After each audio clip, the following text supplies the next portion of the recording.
Hello dear friends, आज के इस वीडियो में हम आपके लिए फिर से इम्पोर्टेंट क्वेश्चंस लेकर आए हैं।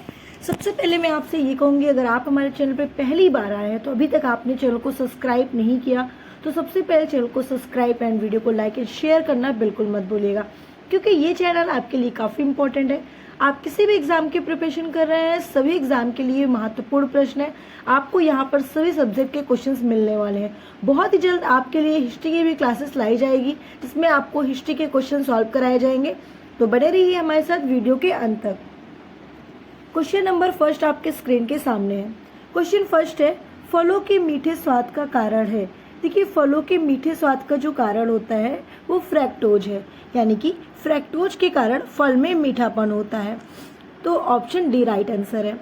सेकंड क्वेश्चन है, हीमोग्लोबिन में उपस्थित होता है। देखिए, हीमोग्लोबिन की अगर हम बात करते हैं तो हीमोग्लोबिन क्या है, एक प्रोटीन है जिसमें क्या उपस्थित होता है, आयरन उपस्थित होता है, जिसका सिंबल होता है Fe और एटॉमिक नंबर होता है 26। अब हीमोग्लोबिन का काम क्या होता है, जो हमारा ब्लड होता है ना, तो ब्लड का रेड कलर कौन किसके कारण होता है, हीमोग्लोबिन के कारण होता है। उसी तरीके से काकरोच जो होता है, काकरोच का जो ब्लड का रंग होता है वो व्हाइट कलर का होता है, तो उसमें ग्लोबिन नहीं पाया जाता, हीमोलिम्फ हो जाता है। तो हीमोलिम्फ के कारण काकरोच का ब्लड व्हाइट होता है। उसी तरीके से अगर हम बात करते हैं कि जैसे कि आपने देखा होगा, जिसको हम लोग कहते हैं क्या, जिसको हम घोंघा कहते हैं। अगर हम घोंघा की बात करें तो उसका ब्लड का रंग किस कलर का होता है, ब्लू कलर का होता है। तो उसमें भी ग्लोबिन नहीं पाया जाता, लिम्फ नहीं पाया जाता, उसमें साइनिन पाया जाता है, यानी कि हीमोसाइनिन के कारण। ठीक है, हीमोसाइनिन के कारण क्या होता है, उसका ब्लड नीला कलर का यानी ब्लू कलर का होता है। तो हीमोलिम्फ व्हाइट कलर देता है, हीमोग्लोबिन रेड कलर देता है, हीमोसाइनिन जो होता है वो ब्लू कलर का देता है। ठीक है, चलिए नेक्स्ट क्वेश्चन पे आते हैं। विद्युत का सर्वोत्तम चालक है। तो विद्युत का सबसे अच्छा सर्वोत्तम चालक अगर माना जाता है तो चांदी का। ठीक है, यानी कि चांदी बोले तो Ag। ठीक है, नेक्स्ट क्वेश्चन है आपका, अम्ल व क्षार के विलयन विद्युत के साथ होते हैं। तो अम्ल व क्षार के विलयन की बात किया गया है, तो वो क्या होगा, कुचालक, सुचालक, ठीक है, या अर्धचालक। तो आपको बताना है क्या, सुचालक होगा। इसका राइट आंसर हो जाएगा ऑप्शन बी। चलिए नेक्स्ट क्वेश्चन पे आते हैं। नेक्स्ट क्वेश्चन आपका क्या है, ठीक है, तो आपका राइट आंसर क्या होगा, ऑप्शन बी यानी कि सुचालक। नेक्स्ट क्वेश्चन है, बायोडीजल बनाने में किस वनस्पति का उपयोग किया जाता है। देखिए, बायोडीजल की यहाँ पे बात की जा रही है कि बायोडीजल को बनाने के लिए किस वनस्पति का हम प्रयोग करते हैं। आपको बताना है रतन जोत। ठीक है, रतन जोत यानी कि राइट आंसर ऑप्शन सी, रतन जोत का उपयोग किया जाता है बायोडीजल बनाने में। नेक्स्ट क्वेश्चन है, साधारण मानों में गुणसूत्र होते हैं। देखिए, साधारण मानों की बात करते हैं तो जो गुणसूत्रों की संख्या होती है वो 46 होती है। अच्छा, गुणसूत्र की खोज किसने की थी, आपको बताना है वर्ल्डेयर एक नामक वैज्ञानिक थे। ठीक है, जिन्होंने गुणसूत्र को नाम दिया था। और स्टार्च बर्गर, ठीक है, मैंने क्या बताया, स्टार्च बर्गर जो थे उन्होंने क्या किया भाई, उन्होंने गुणसूत्र की खोज की है। और नामकरण किसने दिया था, तो वर्ल्डेयर नामक वैज्ञानिक ने नामकरण किया था। किसने किया था, वर्ल्डेयर ने नामकरण किया था। इंग्लिश में गुणसूत्र को हम क्रोमोसोम के नाम से जानते हैं। नेक्स्ट क्वेश्चन है, सुई के पानी पर तैरने का कारण है। देखिए, सुई के पानी पर तैरने का क्या कारण हो सकता है। आपने देखा होगा, आप एक गिलास में पानी भर दीजिए। ठीक है, आप एक गिलास में पानी भर दीजिए और उसमें एक सुई डाल दीजिए, लंबी सी एक सुई डाल दीजिए, तो आप देखेंगे कि उसी पानी की सतह पर जो सुई होती है वो तैरती रहेगी। ठीक है, तो क्या कारण है, किसके कारण से तैरती है, आपको बताना है पृष्ठ तनाव के कारण से। Right answer option A. Next question है आपका, पेंसिल का लेड बना होता है, किसका बना होता है, ग्रेफाइट का बना होता है। तो राइट आंसर क्या हो जाएगा, ऑप्शन ए, यानी कि ग्रेफाइट से पेंसिल का लेड बना होता है। नेक्स्ट क्वेश्चन, इससे पहले आपने वीडियो को लाइक नहीं किया तो सबसे पहले प्यारा सा वीडियो को लाइक करिए और एक प्यारा सा कमेंट करिए। ठीक है, वीडियो आपको कैसी लग रही है, क्लासेस आपको कैसी लग रही है, क्या क्वेरी है आपकी, क्या क्वेश्चंस है। जो भी क्वेरी क्वेश्चंस हो वो आप बिल्कुल बेफिक्र होकर कमेंट में बात कर सकते हैं, कमेंट कर सकते हैं। नेक्स्ट क्वेश्चन है, पॉलीथीन एक रेजिन है, जो निम्न में से किसके बहुलीकरण से प्राप्त होता है। तो आपको बताना है कि भाई यहाँ पर बहुलीकरण की बात की गई है, तो आपको बताना है थॉमस हंट मॉर्गन, ठीक है, थॉमस हंट मॉर्गन के द्वारा। ओके, तो राइट आंसर क्या हो जाएगा, ऑप्शन डी हो जाएगा। नेक्स्ट क्वेश्चन, सीएनजी का मुख्य घटक है, ठीक है, सीएनजी का मुख्य घटक है। मेरे प्यारे स्टूडेंट, आप सभी को पता होना चाहिए कि मैं इससे पहले की क्लास में भी यहाँ पर पूछी थी सीएनजी का फुल फॉर्म क्या होगा।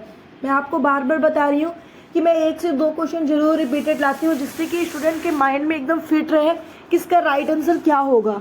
तो सीएनजी का फुल फॉर्म क्या होता है, सबसे पहले तो आपको बताना है, ठीक है।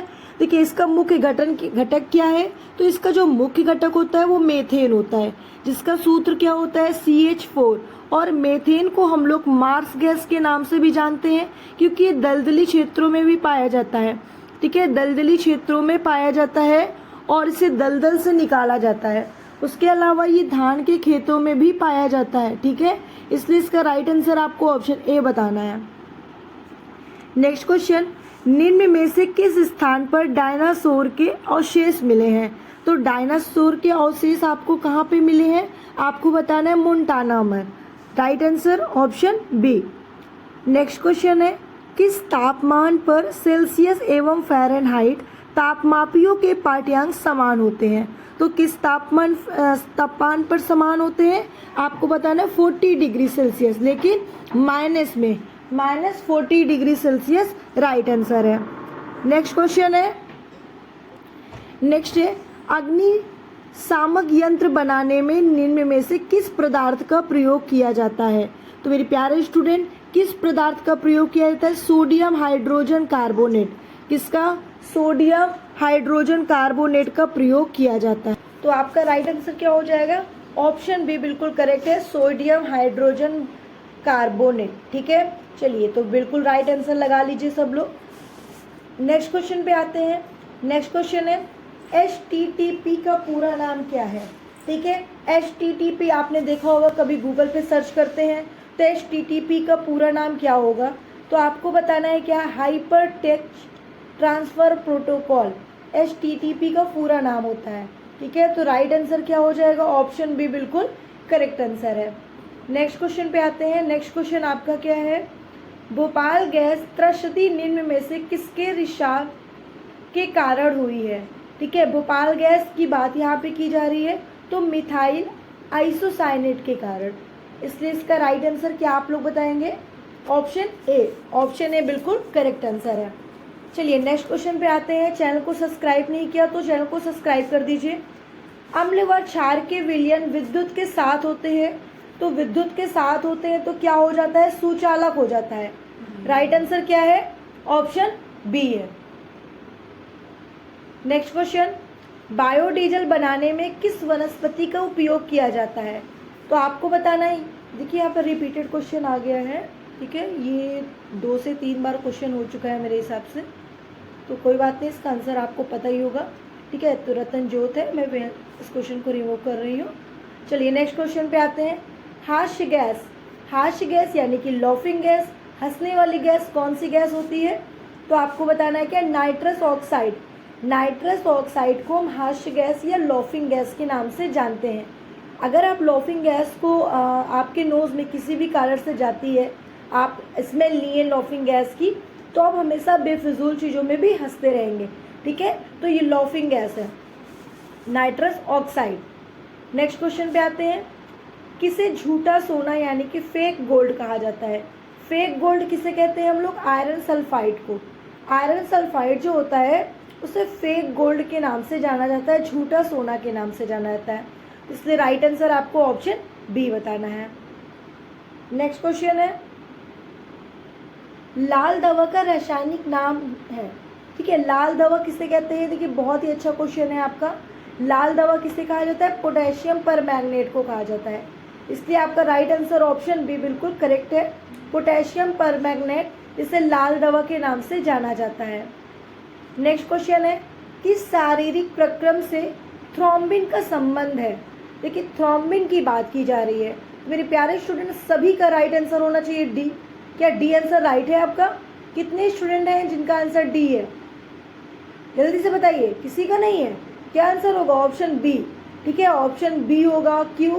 क्योंकि थ्रोम्बिन जो होता है, ठीक है, वो रुधिर जमाव में काम करता है, यानी कि थ्रोम्बिन के कारण ही ब्लड क्लॉटिंग होता है। तो राइट आंसर ऑप्शन बी तो होगा। ठीक है, हमने डी कहाँ से बता दिया, तो राइट आंसर ऑप्शन बी बिल्कुल करेक्ट होगा।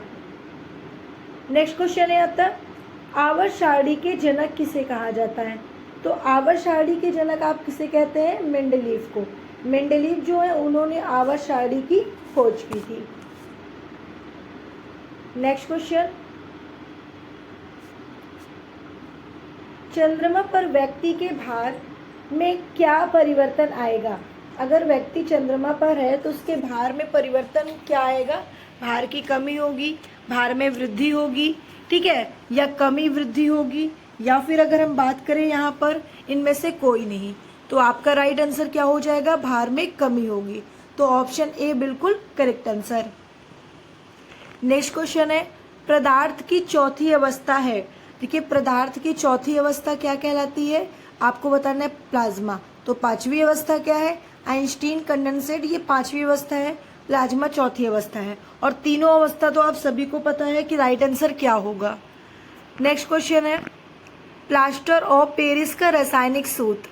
देखिए, प्लास्टर ऑफ पेरिस का रासायनिक सूत्र की बात करोगे तो CaSO4 इंटू 1/2H2O, ये प्लास्टर ऑफ पेरिस का रासायनिक सूत्र है। याद जरूर कर लीजिएगा, एग्जाम में कई बार पूछा गया है। नेक्स्ट क्वेश्चन है, श्वेत रुधिर कणिकाएं यानी कि WBC का निर्माण होता है। देखिए, RBC हो या WBC हो, दोनों का निर्माण अस्थि मज्जा में ही किया जाता है। अस्थि मज्जा को इंग्लिश में क्या कहते हैं? आपको बताना है क्या? बोन मैरो के नाम से जाना जाता है। ठीक है, किसके नाम से मेरे प्यारे स्टूडेंट? बोन मैरो के नाम से जाना जाता है। अच्छा, एक चीज और याद रखिएगा, यहाँ पे दिया है क्या? यकृत, जो हमारे शरीर की सबसे बड़ी ग्रंथि होती है। सबसे बड़ी ग्रंथि कौन सी होती है? यकृत होती है। और सबसे ज्यादा पुनर्जनन वाली कोशिकाएं किसमें होती है? यकृत में होती है। ठीक है, अच्छा, उसके अलावा हम नेक्स्ट क्वेश्चन पे आते हैं।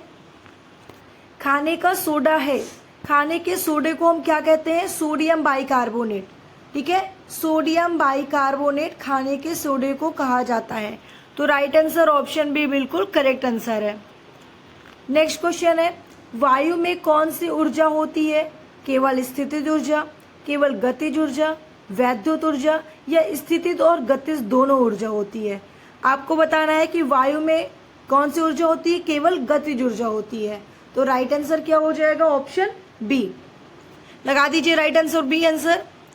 नेक्स्ट क्वेश्चन है, पावर ट्रांसफर की कार्य प्रणाली का सिद्धांत किस नियम पर आधारित है? तो मेरे प्यारे स्टूडेंट, आपको क्या बताना है इसका आंसर? फैराडे के नियम पर, हुक के नियम पर, न्यूटन के नियम पर, या आइंस्टीन के नियम पर? पावर ट्रांसफर की बात की जा रही है यहाँ पर। तो पावर ट्रांसफर की जब बात की जाए तो फैराडे के नियम पर लगा दीजिए टिक। राइट आंसर क्या हो जाएगा? Option A. Next question, radar system में उपयोग की जाने वाली तरंगे किस प्रकार की तरंगों का उदाहरण है? ठीक है, रडार सिस्टम पे हम बात यहाँ पे कर रहे हैं। तो आपका राइट आंसर क्या होना चाहिए? सूक्ष्म तरंगे हैं। ठीक है, ऑप्शन ए बिल्कुल करेक्ट आंसर है। नेक्स्ट क्वेश्चन है, एक उड़ते हुए चक्के के प्रति सेकंड गुणन किसमें मापी जाती है? बैरोमीटर, एनीमोमीटर, हाइग्रोमीटर, या स्ट्रोबोस्कोप? अब मेरे प्यारे स्टूडेंट, इसका राइट आंसर क्या आप लोग बताने वाले हैं कि उड़ते हुए चक्के के प्रति सेकंड हम किस में मापते हैं? तो बैरोमीटर और एनीमोमीटर को तो साइड में रख दोगे आप लोग। बहुत बार मैंने बता दिया है कि बैरोमीटर, एनीमोमीटर और हाइग्रोमीटर से किस में मापा जाता है।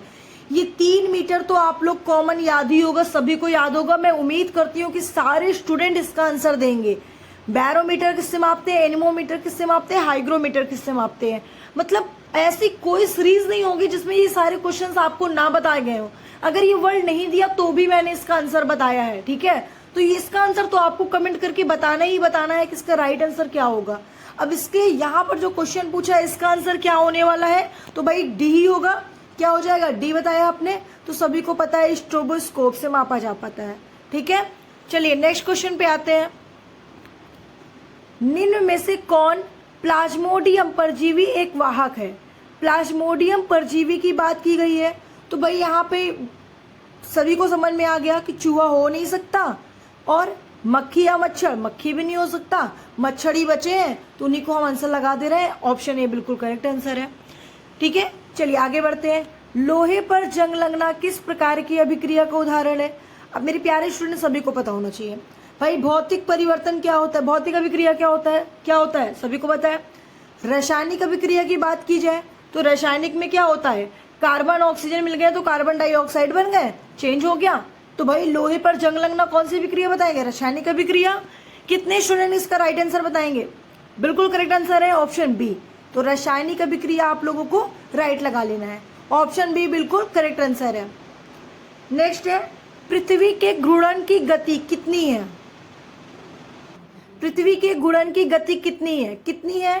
तो आपको बताना है क्या, 50 किलोमीटर प्रति मिनट पृथ्वी की घूर्णन गति है। ठीक है, तो राइट आंसर क्या हो जाएगा, ऑप्शन डी। नेक्स्ट क्वेश्चन है, निम्न में से किस वैज्ञानिक ने विकासवाद के सिद्धांत का प्रतिपादन किया था? यहाँ पर हम विकासवाद के बारे में बात कर रहे हैं, तो डार्विन ने किया था। राइट आंसर क्या हो जाएगा, ऑप्शन ए हो जाएगा, बिल्कुल करेक्ट आंसर है। आगे बढ़ते हैं नेक्स्ट क्वेश्चन पर। चींटी के डंक में कौन सा अम्ल पाया जाता है? अब देखिए यहाँ पर अम्ल की बात की जा रही है कि चींटी के डंक में कौन सा अम्ल पाया जाता है। तो ज्यादातर स्टूडेंट का आंसर होना चाहिए क्या, क्या बताने वाले, एसिटिक अम्ल। देखते हैं कितने स्टूडेंट एसिटिक बताएंगे। ठीक है, तो इसका राइट आंसर क्या होगा, मेथेनाइक अम्ल। सिट्रिक और एसिटिक तो हो ही नहीं सकता, लैक्टिक तो बिल्कुल नहीं हो सकता, आपके बॉडी में प्रेजेंट होता है। आपके बॉडी में जब लैक्टिक अम्ल की मात्रा ज्यादा हो जाती है तो आपको थकावट जल्दी होती है। तो इसका राइट आंसर क्या हो जाएगा, ऑप्शन सी हो जाएगा। और लैक्टिक का तो मैंने आपको बता ही दिया। सिट्रिक एसिटिक बताने की जरूरत किसी को नहीं होनी चाहिए, सभी को पता है। ठीक है, और अगर आपको पता है। नेक्स्ट है, जंग लगने पर लोहे के भार में क्या परिवर्तन होता है? जब लोहे में जंग लगता है तो उसके भार में क्या हो जाता है, बढ़ोतरी हो जाती है। तो आपका राइट आंसर क्या हो जाएगा, ऑप्शन बी, यानी कि बढ़ जाता है। ठीक है, नेक्स्ट क्वेश्चन है, किस यंत्र के द्वारा सौर ऊर्जा को विद्युत ऊर्जा में रूपांतरित किया जाता है? ठीक है, यहाँ पर पूछा गया है कि किस यंत्र के द्वारा हम सौर ऊर्जा को विद्युत ऊर्जा में परिवर्तित करते हैं। फोटोवोल्टिक सेल में, डेनियल सेल में, ड्राई सेल में, या फिर गैल्वेनिक सेल में। तो आपका जो राइट आंसर हो जाएगा वो क्या हो जाएगा, ऑप्शन क्या होगा भाई, ऑप्शन आपको बताना है ए, यानी कि फोटोवोल्टिक सेल। फोटोवोल्टिक सेल जो क्या करता है, ऊर्जा को विद्युत ऊर्जा में, सौर ऊर्जा को विद्युत ऊर्जा में रूपांतरित करता है। नेक्स्ट क्वेश्चन पे आते हैं, पृथ्वी के केंद्र पर गुरुत्वाकर्षण के कारण त्वरण का मान क्या होता है? देखिए पृथ्वी के केंद्र पर जो गुरुत्वाकर्षण के कारण जो त्वरण का मान होता है वो कितना होता है, 0 होता है। तो राइट आंसर क्या हो जाएगा, ऑप्शन ए हो जाएगा। नेक्स्ट क्वेश्चन पे आते हैं, कम तापमान को मापने वाले यंत्र को क्या कहा जाता है? देखिए आप सभी को पता होना चाहिए, इसका आंसर मालूम होना चाहिए। इसका आंसर होगा क्रायोमीटर। ठीक है, कम ताप मापने वाले को हम क्रायोमीटर कहते हैं। तो हाइग्रोमीटर, पायरोमीटर, टेकोमीटर को किससे मापा जाता है, क्या मापा जाता है इससे? आप लोग कमेंट करेंगे। मैं आपसे इसलिए बार बार पूछती हूँ क्योंकि देखिए मैं आपको हर सीरीज में इसका आंसर बताती हूँ। ठीक है, मैं कई सारे एक पूरा मैंने आपको यहाँ पर जितने भी यंत्र हैं, सारे इंपॉर्टेंट यंत्र की भी मैं आपको बताई हूँ वीडियो में। ठीक है, जिससे कि आपको याद रहे। अब आप लोगों की रिस्पॉन्सिबिलिटी कि आप कितने ध्यान से समझते हैं और सुनते हैं। तो इसका आंसर आप लोगों को बताना है, देख के बताओ लेकिन आंसर को कमेंट करो। कमेंट करने से क्या होगा कि आपको ये प्रॉफिट होता है कि आप लोग भूलोगे नहीं, याद रहेगा कि मैंने इसका आंसर कमेंट किया था। ठीक है, तो वीडियो को जब आप देखते हैं तो जब टीचर कहता है इसका कमेंट करिए तो आप कमेंट जरूर करिए, क्योंकि टीचर इसलिए नहीं कहता कि आप कमेंट करो और मुझे क्या जाता है, कमेंट करोगे तो मुझे भी तो देखकर आंसर देना होता है, आपको सही बताया कि गलत बताया। नहीं, आपके लिए प्रॉफिट है। ठीक है, अगर आप कमेंट करते हो तो आपको याद रहेगा कि मैंने आज ये कमेंट किया था, इसका आंसर ये होगा। ठीक है, तो कमेंट करना बिल्कुल मत भूलिएगा। चलिए आगे बढ़ते हैं नेक्स्ट क्वेश्चन पर। उससे पहले हम यहाँ पर देखिए कुछ क्वेश्चंस लेकर आए हैं जो रिवीजन क्वेश्चन मॉक टेस्ट है। मैं फिर से वही क्वेश्चंस को लेकर आई हूँ जिससे कि आपका रिवीजन भी हो सके और इंपॉर्टेंट क्वेश्चंस भी आप बता सके। ठीक है, तो देखिए सबसे पहले क्वेश्चंस यहाँ पे मैं यहाँ पे दिखा रही हूँ, जो क्वेश्चंस बता रही हूँ काफ़ी इंपॉर्टेंट क्वेश्चंस है। सर्वदाता रक्त समूह जो होता है वो ओ होता है। सर्वग्राही रक्त समूह क्या होता है, ए बी होता है। ठीक है, उसके अलावा अगर हम बात करते हैं यहाँ पर RH फैक्टर संबंधित है। RH फैक्टर किससे संबंधित है? तो आपको बताना है रक्त से संबंधित होता है RH फैक्टर। RH फैक्टर यानी कि RH फैक्टर क्या होता है, जैसे कि आप blood group positive, blood group negative, ठीक है, तो इसी को हम RH फैक्टर कहते हैं। ठीक है, ये सबसे पहले RH फैक्टर किसमें पता किया गया था? तो बंदर में पता किया था, बंदर में पता किया गया था, इसलिए राइट आंसर क्या हो जाएगा? आपका रक्त हो जाएगा। फैक्टर की खोज किसने की थी? लैंडस्टीनर और विनर ने मिलकर फैक्टर की खोज की थी। रक्त को शुद्ध करता है कौन करता है? किडनी करता है। किडनी का अध्ययन कहाँ पे किया जाता है? तो नेफ्रोलॉजी में किया जाता है।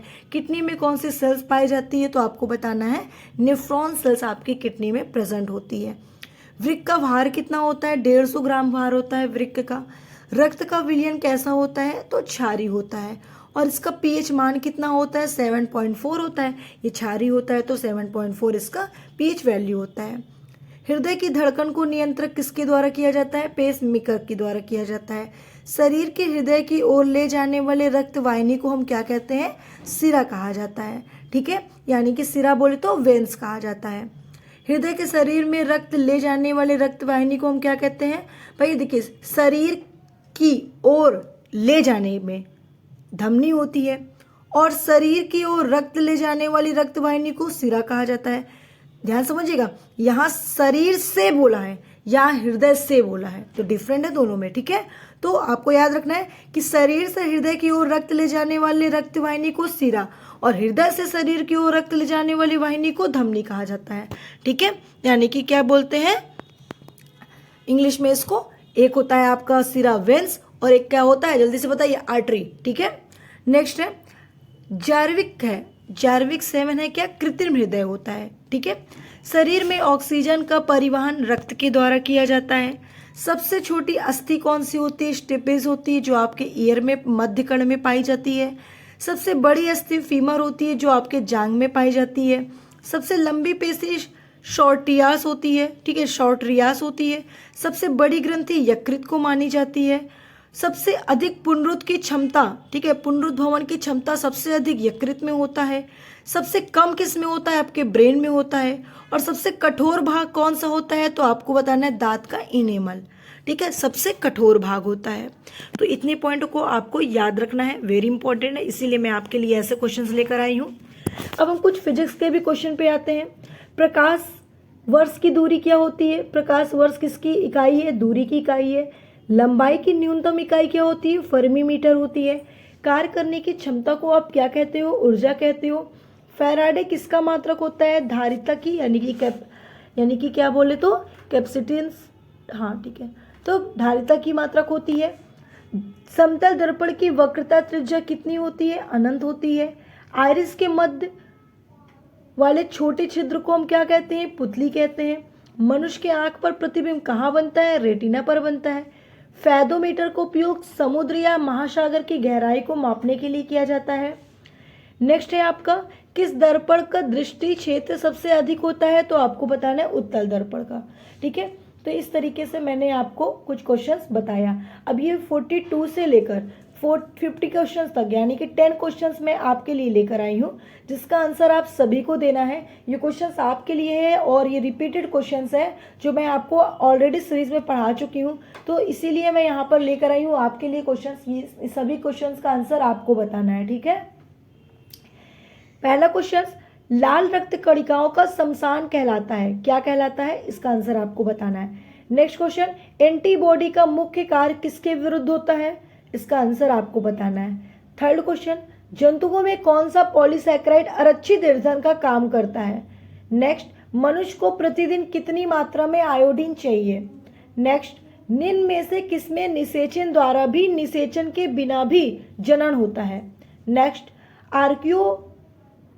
आर्क्योप्टेरिक्स किन वर्गों के प्राणियों के बीच योजक कड़ी होती है? नेक्स्ट, एरिस्टोटल, ठीक है, एरिस्टोटल की लांटेन किसमें होती है? नेक्स्ट, किस वनस्पति तेल का उपयोग वाटरप्रूफ कपड़ा तैयार करने के लिए किया जाता है? नेक्स्ट एंड लास्ट, हरे फलों को कृत्रिम ढंग से पकने हेतु प्रयुक्त गैस कौन सी है?